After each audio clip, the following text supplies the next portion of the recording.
Sa ibang balita, ipinagbabawal ngayon ng Food and Drug Administration ang paggamit ng 6 na whitening product dahil daw ito sa mataas na mercury content na posibleng magkaroon ng masamang epekto sa kalusugan. Narito ang report ni Victoria Tulad.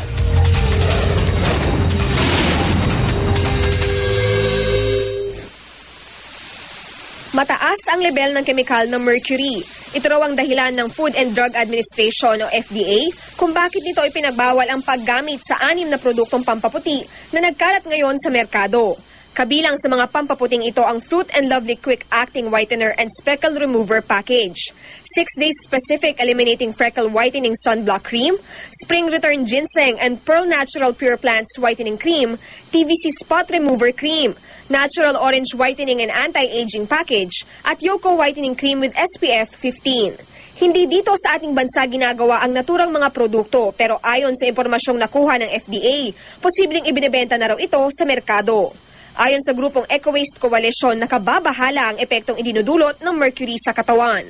Nagre-reduce yan ng skin's normal resistance against bacterial and fungal infection. Yung neurotoxin effect ng mercury ay po pwede nating makuha. So, damaging the brain talaga siya. At kung buntis naman yung gumagamit, pwedeng ma-transfer yung mercury contamination niya sa batang dinadala niya.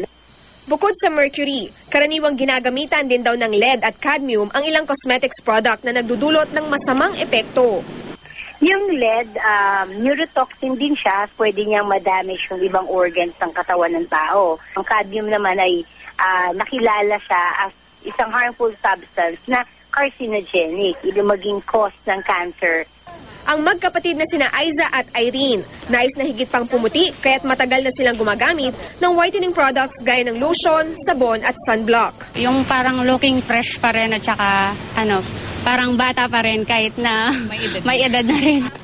Pero dahil hindi naman daw lahat ng makikita sa pamilihan ay mapagkakatiwalaan, higit ang kanilang pag-iingat sa pagpili ng pampaputi. Kung effective, okay naman. Pero kung may lumitaw na mga rashes or mga pimples, siyempre, consult muna sa doktor yon. Ayon sa Eco-Waste, dapat maging mapanuri ang mga mamimili.